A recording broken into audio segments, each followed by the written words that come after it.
it's always nice to go back and sort of come back to the city anyway, and even get to watch the games, especially in the Champions League.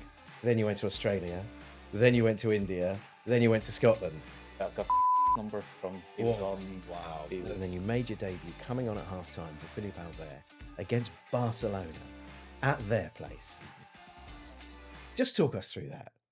Hello, you. Welcome to a very special episode of Adopted Geordies. I'm Andy Jaye, and before we get started, I just want to say thank you to all of those of you who have come back to the show. Please continue to like, subscribe, share, follow, review, get involved on the socials. You know the drill. The more you get involved, the more of these we can do. We are, of course, with the captain, Mr. Rob Lee, today. However, we have a very special guest, a man who has played... There's some controversy about this. We're not entirely sure whether it's 278 or 279. So we're going to say almost 300 times for Newcastle United. He's as handsome as a devil, and he's as Irish as they come. It is Mr. Aaron Hughes. How are you, Aaron? It's the best introduction. Yeah. Where you got that from? Yeah. Well, Rob asked me. He said you prefer it like. Yeah. Aaron, how you doing? We ran into you. As we record this, so this will be going out a couple of weeks later. But as we record this, we ran into you at the Champions League match against PSV, where Newcastle were imperious, and you were strutting around the stands, and everyone was just like, "Aaron Hughes is in the building." How much did you get back to St James's Park? A little bit more. This probably this season I've been more than I've ever been since I was playing here. If I'm being honest, my daughter's back in the city now. She's at uni here, and just come back to try and catch a few games, catch up with her. So it's always nice to go back and sort of come back to the city anyway, and even get to watch the games, especially when it's Champions League. It's nothing better than the Champions League night. Can she dine out on the Hughes surname? Does she ever have to pay for a drink in Newcastle? Yeah, no. She's definitely used it a few times. Definitely used it a few times. I'm not sure about that. But, no, I think she's enjoying the city as well. Of course, it's a good city. So no, it's always nice to be back and catch up with various people. Aaron, we've got to talk, because I know Rob is itching to get the stat in. So we've got so much to discuss about your brilliant tenure here. But you started your career playing with Mr. Rob Lee. Yes. You ended your career playing with Rob's son. That's how old he is, see? I'm not sure what that says about happens to us all of us, Yeah. see? Yeah, it was. I was lucky enough to have a reasonably long career. I think when you get to the stage where, you know, the guy walking in the doors, the son of a guy that you started playing with 20 odd years ago, you think it's maybe time I started wrapping this up. Was that the ambition? Did you think, I'm going to bookend my career with Lee's? I'll start with Rob, and I can't stop until... Which is why you had... the ending of your career, which we'll talk about in due course, is astonishing. The kind of geographical locations that you chose. So when Ollie comes out, Ollie Lee, and he's like, "You played with my dad." You're like, "Right, that's it." Well, it's amazing. Probably when I started and he made his debut when he was young, he probably thinks, "Oh, Rob, moaning old sodder." And I bet he was the same with my son. Sort of, he was younger, and it's Aaron. Aaron's the nicest person in the world. My son said, "Daddy's the nicest person in the world," by the way. So I probably gave you loads of stick when you. I just thought, well, you know, it was such a good experience at the start with Rob, but you know, it can't be any different at the end with Ollie. So I thought I may as well see it out. Well, it does beg the question: who did you prefer playing with? Different experiences, I'd say, different parts of my career. Beautifully said. Let's go back to the start, Aaron. You obviously, it's famous that you came on, made your debut, which is ridiculous. As a youngster, you played through the ranks, and then you made your debut coming on at half-time for Philippe Albert against Barcelona at their place. Just talk us through that. I don't remember loads about it, if I'm being honest. It was more because the decision was made quite late on at half time that Philippe was coming off. I didn't really have much time to think about it. It was just one of those, right, like, get ready, you're going to have to go on here. And there was only a few minutes left before we were going out. So that was my immediate concern was the panic of I only have a few minutes, so I better make sure I'm ready. And I was saying something last night, because I was asked that sort of similar question last night. I think the new camp, it's everything you expect it to be. It lives up to expectations, even how you walk out of the tunnel up on the pitch, and it's always the Coliseum type stadium. It was just amazing. So I have a few visual memories kind of burnt into my brain and little things like that. But in terms of the actual game, don't remember too much about it. But not many people make their debut at the new camp.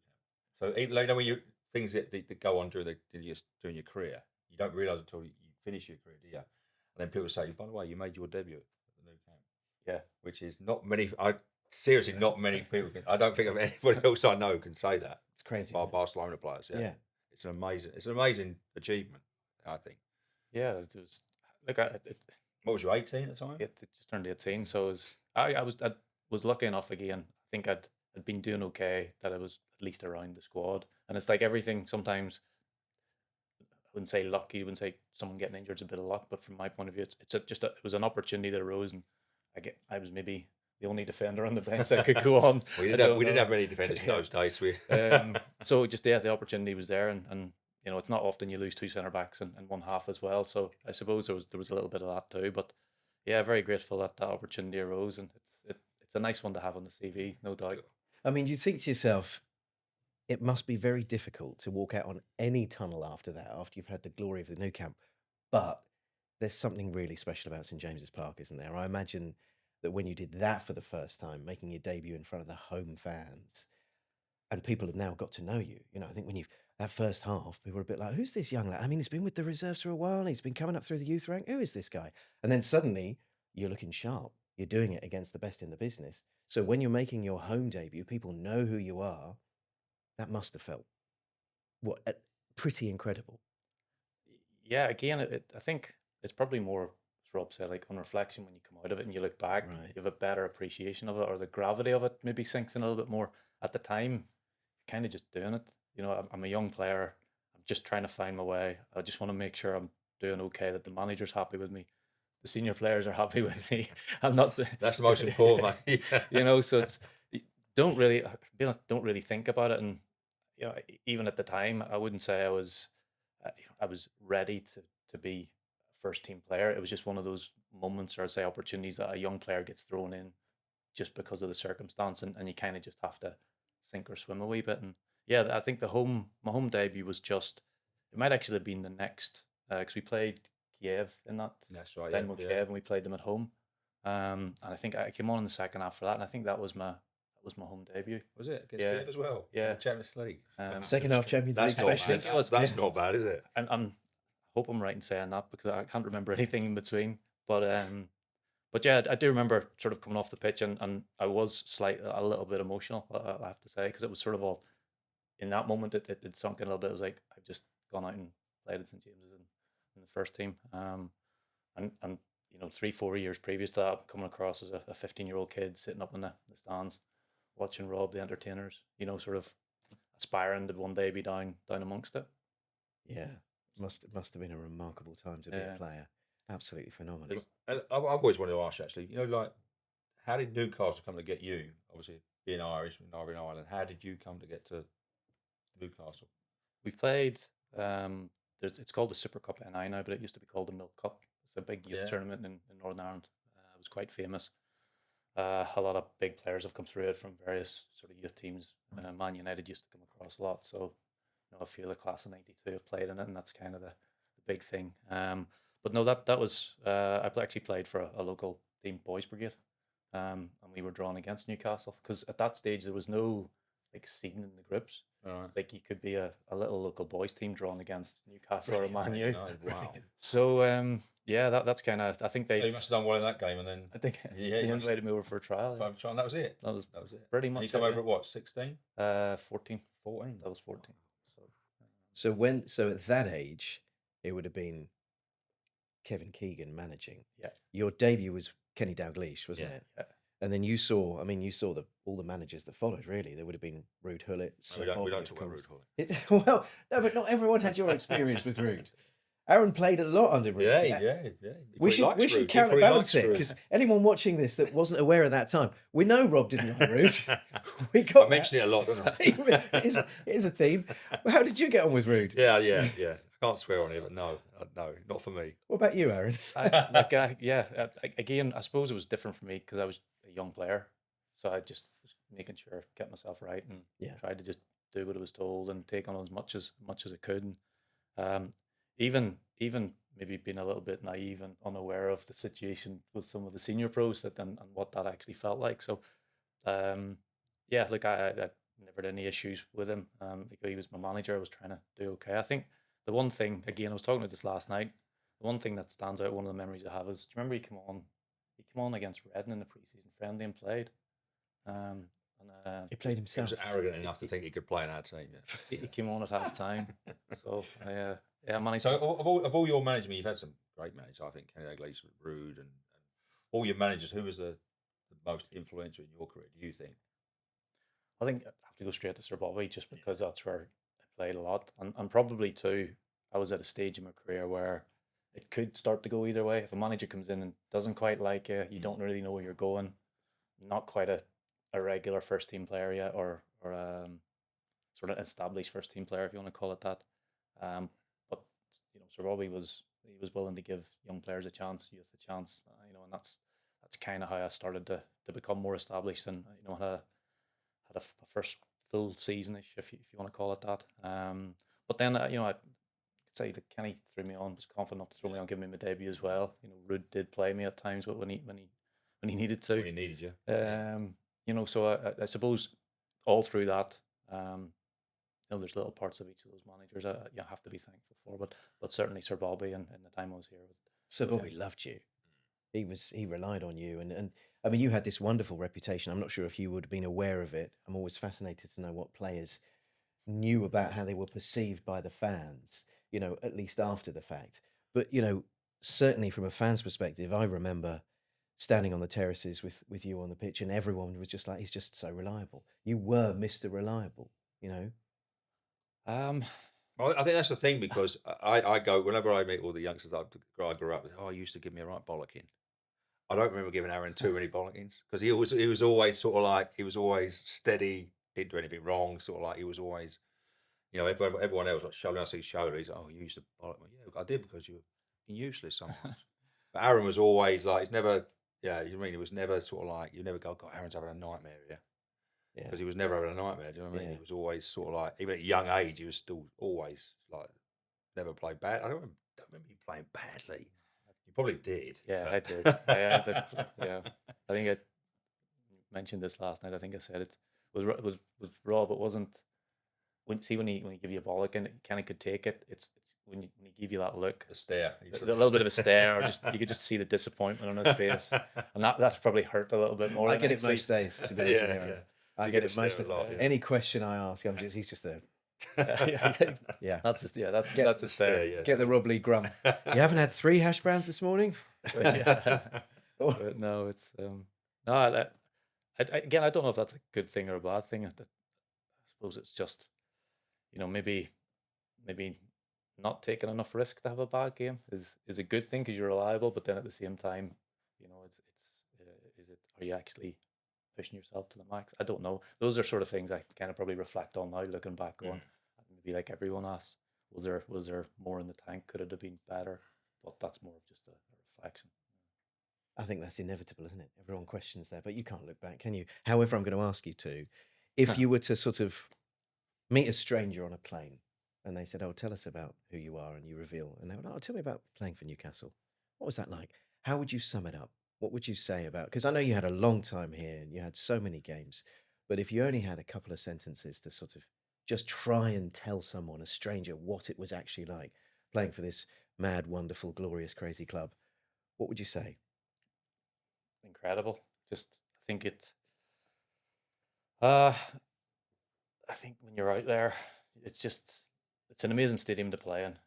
There's an energy. And I probably felt it again for the first time. I was back for the Champions League game in this campaign earlier in the season, and I hadn't been back to a game in a while, and certainly not, sort of walking up the stadium, sort of along with the fans to the game. I just forgot the energy in the city all day. Just, you could feel there was a big game coming, a big game brewing, and it just reminded me of how it felt back then. And I probably wasn't aware of it back then, because it just felt normal. Because again, you never are until you retire. You never think about it. I mean, they get people like him like asking all these questions. What's it feel like? It's really difficult to explain, isn't it? Yeah. How does it feel scoring a goal? It's really. Yeah. How do you explain that? You know what I mean? You can never recreate it, but how do you explain to somebody like yourself who can't play? I play on a Thursday night. I think you're right. It's really difficult to actually say, like, what was it like playing? First question you get, what's it like playing for Newcastle? It's so. How do you answer that question? It's Yeah. sort of like it's so difficult. It's just like an amazing crowd, amazing stadium, but you just can't unless you're doing it. You can't explain to people what it's like. We'll just go with brilliant then. Yeah, Yeah. amazing. Yeah, It's what we all want to hear, really, isn't it? Yeah, it's the best team in the world. Hated everything else. This Yeah. was amazing. It was perfect. Aaron, if you don't mind me saying, and I made this comment to Rob last night after we'd said hello at St James's, you carry a great gravitas about yourself. You have a great sort of, you're well known as being a very smart man, very learned, kind of proper student of the game. But just to see you mixing with people and interacting and so on, there's a real intelligence about you, and it's great to see that you haven't just stopped from football and run a pub or whatever, but you've kept working in the game, haven't you? You're now really important in the FA. I mean, tell us about your career and your life now. Yeah, so at the moment, technical director of Irish FA. So it's keeping me very much involved in football and back home with football in Northern Ireland. It was, I think when I was getting to the end of my career, I was planning to go into coaching, or I thought, okay, I'm going to give coaching a go. Started taking my coaching badges, and then because I prolonged my career a little bit, I made the decision to carry on international football, and to do that, I needed to carry on club football, obviously. And then because I'd carried on for an extra couple of years that I wasn't really planning on, I nearly grew out of the notion of, okay, I want to go into coaching. I started to think, okay, maybe there are other things. And then I retired just before COVID, so coaching opportunities were limited, various things going on, and I found myself just I did a course with the UEFA around sort of the admin side of football, the technical roles, etc. I kind of just went down that route and thought, well, I'll see where it goes. And then the opportunity came up to be involved with the Irish FA, and I applied for the job and got it. So what is actually what is your job entail? What is it? I've always always wondered. What is a technical director? What is it? What do you have to do? it's a good question. Yeah. Like at times I'm still going in trying to work that out, because it can be, there is a remit and a probably the best way. What I would say, a lot of people ask me that, it's just trying to align things and connect things. So So do you have to watch players as well? Do you have to go and like see the players and recommend the players to? not as, I'm not as maybe operational as that, as we have other people watching the games, but it's trying to coordinate all that to make sure A speaking to B speaking to C. Before we kind of just would have been all over the place, whereas now it's making sure that our youth teams, our underage teams, 21s, everything kind of feeds up into ultimately what we're trying to do is produce players to play for our senior national team. And because obviously when I was growing up, I had some great players coming through, and I think they went through a spell where they didn't have loads. Have you got some good ones coming through now? Like you're thinking, well, he's coming through. It's a little bit, he'll come through soon, and people would be amazed by him. We've got a few young lads that are doing really well. Yeah. As you said, I think we've always had. I think it's more just what opportunities they then get when they move across. Definitely, yeah. Definitely, it's difficult. Yeah, it's difficult, isn't it, for the young Irish, Scottish players, English players. I had two sons growing up. It's so difficult for them now. Yeah, because it's like a world thing now, and and the big clubs bring all the foreign players in from all over the world. So it's really, really difficult for them to get opportunities to play in it.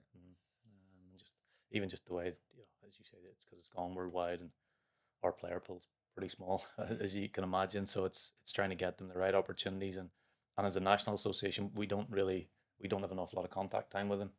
So I guess we have a national academy now between 14 and 16 for our boys, which is a little bit to try and bridge that gap between being in Northern Ireland and then moving away from home. So they actually, even though they're still living in Northern Ireland, they have the opportunity to go down and stay at our academy sort of Monday to Thursday, train there, then they go back, play for their clubs at the weekend, stay home for the weekend. So it's starting to just create what it's like when you move away from home. Yeah. Again, so that at least if the opportunities do come up over here, they're a little bit better prepared.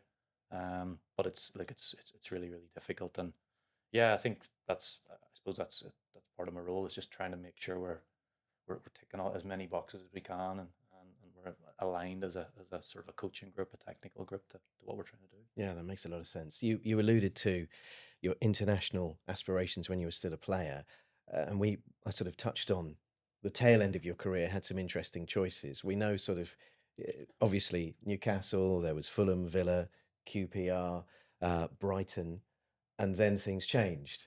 then you went to Australia, then you went to India, then you went to Scotland. That was all with an eye to, I want to keep playing, but also I want to have an eye on the international focus, was it?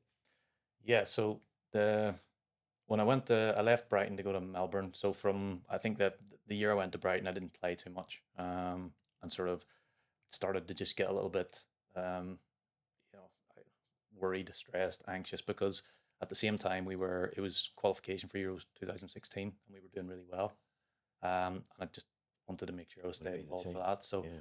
I think I got to the end of that year and just thought, right, I need something different. I need something fresh. I think it was about 34 at the time. Somewhere where I can maybe go and play some games. And Melbourne City at the time had been taken over by the City Group, so it was part of the City Group. So that was the connection to get out there.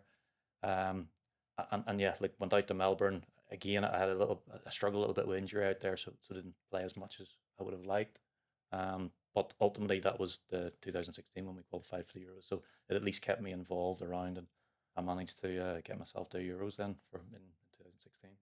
It's interesting, isn't it? You sometimes realise that players are being tactical because there's a bigger picture that they're aware of, but maybe I as a think public, you sometimes don't see it. players want to play. I always say to people, I mean, I played till I was 40, so I just wanted to continue playing football because I love playing football.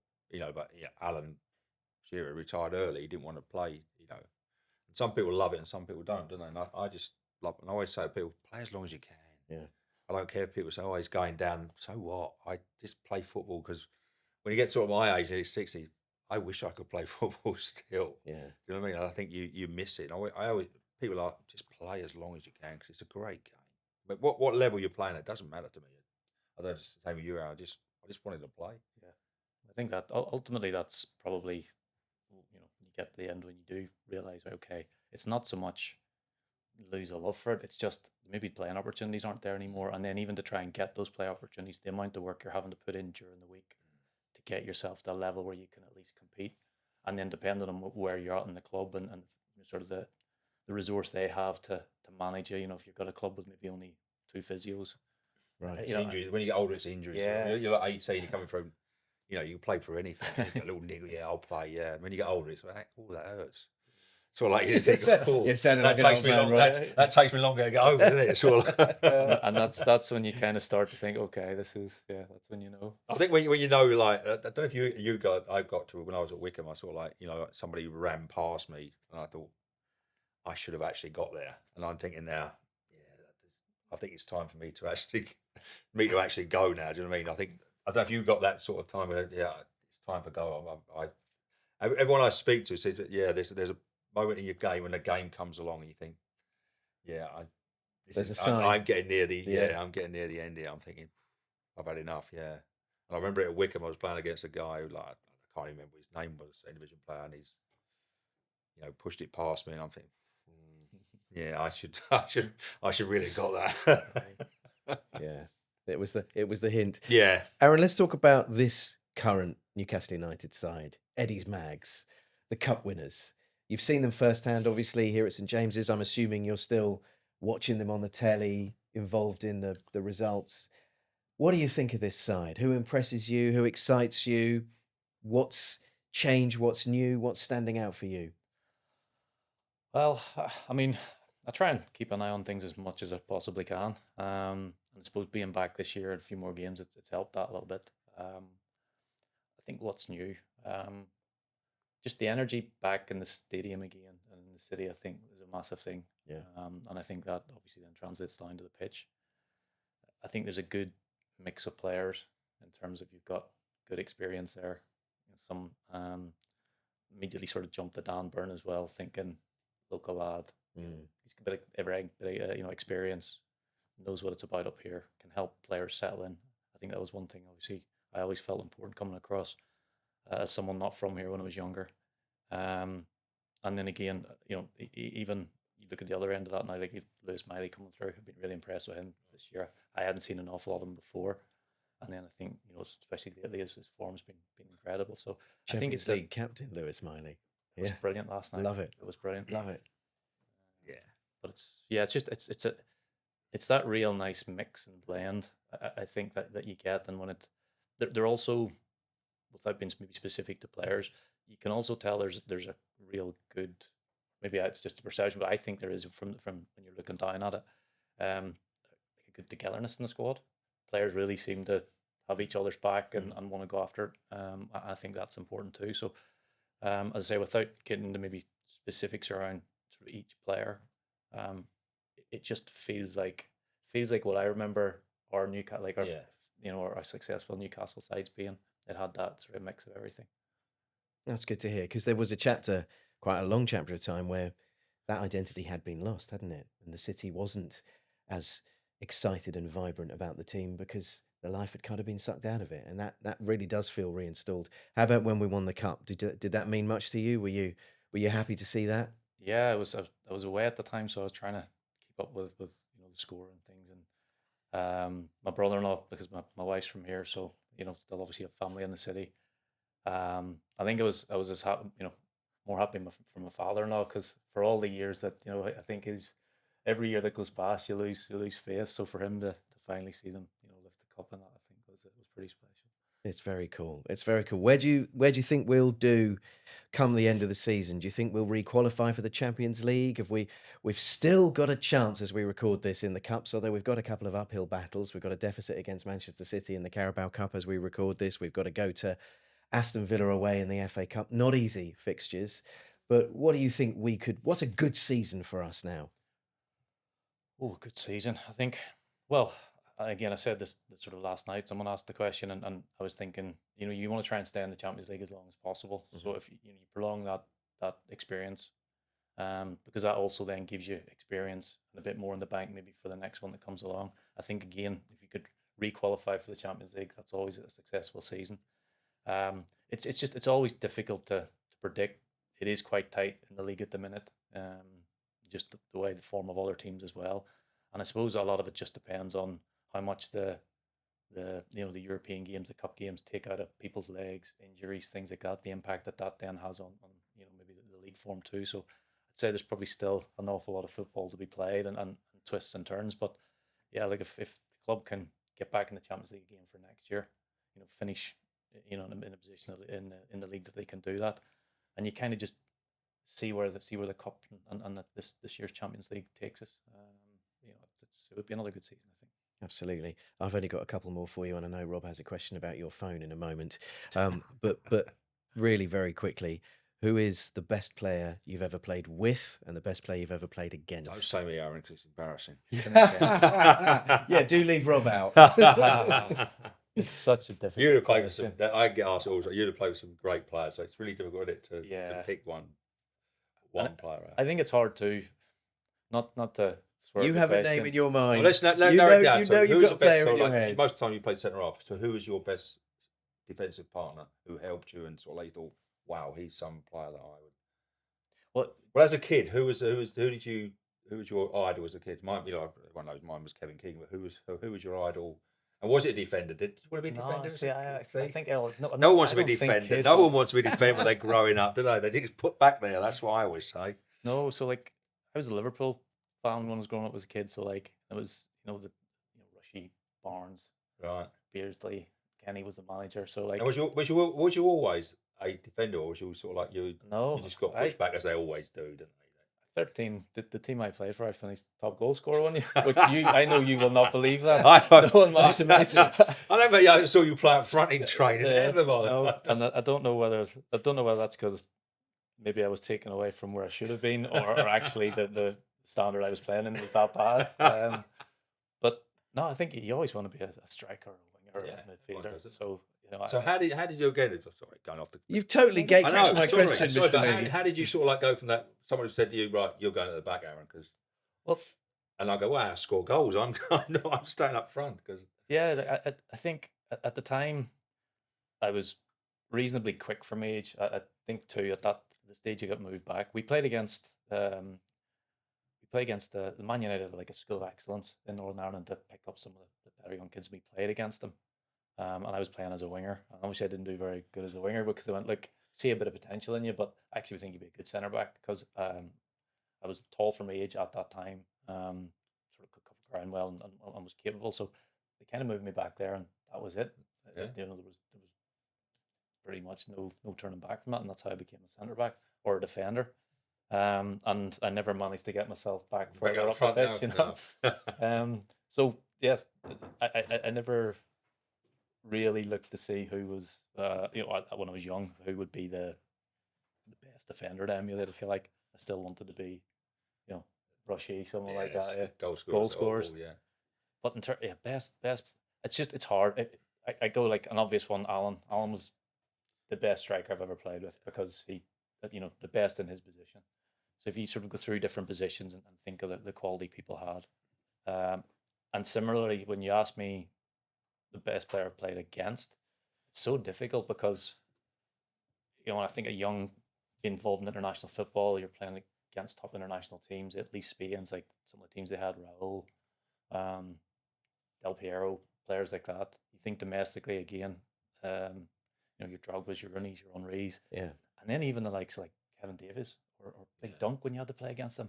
Yeah, it wasn't that it was. It was a different It's a kind of battle. hard. Yeah. So did you like did you find it more difficult against like the Rails, like the nippy little players, the Bellamy and all, or the Alan Shearers, the sort of like Kevin Davis, the big?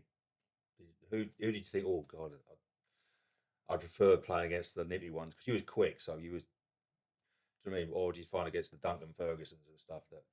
I think, yeah, it was probably. Who do you prefer? Sort of like I'm okay today. I'll be all right because I'm not. Dunk's not going to elbow me in the face or something. I don't know if I ever really felt comfortable against anyone I was playing against. It just, yeah, I wouldn't say I'd one preference over the other, to be honest. No, I didn't mind, even though maybe I wasn't as physically big as some of the other centre backs. I didn't mind actually, a bit of a challenge. I had to learn when I could have a fight and when I couldn't, as such, and sort of stay out of contact. Which is clever, which is intelligence, really, which most centre halves don't know. It's the way to do it. It's the way to do it. So sorry I haven't really answered that. No, I mean, listen, I felt like you were going to, and Rob just decided to cock block it. I'll say best player played with. That's it. That's it. Stop that right there. He knew that wasn't coming, so he's giving you every excuse not to say his name or anyone. Fair enough. I mean, listen, the stats speak themselves, though, Rob. 450 professional games. How many times do you think Aaron got sent off? None.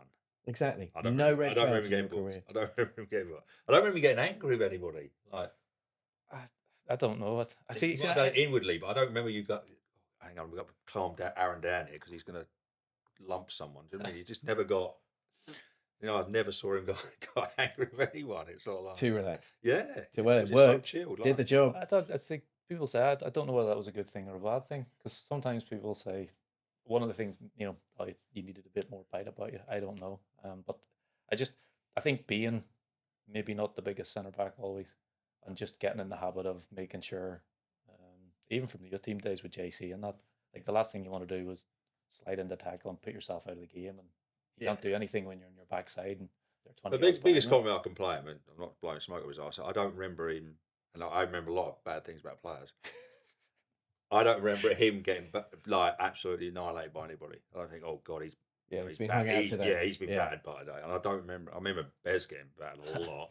Do you know what I mean? Rob, these people are not going to come on the show if you keep playing off. Warren Barton getting battered a lot. But no, I don't remember him. So I think, oh God, Aaron's in trouble here. You know what I mean? Yeah. And sometimes you know it, don't you? Sort of like, oh, someone's the right wingers having a go at Bears and he's not playing well.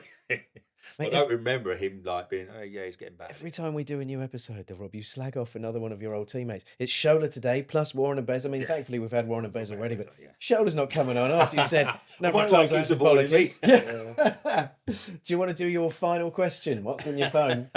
No, so the question I always have is, since myself and Alan always had who's the most famous person in your phone? And I always love it, sort of thing. We always, I got Anton Deck and people like that in my phone. Alan's got Sting, I think, in his phone now. So, but my son, because he played for Wrexham, he's now got, Ryan Reynolds and stuff. So he blows us out the water. So, in your phone, who's the most famous person you've got in your phone?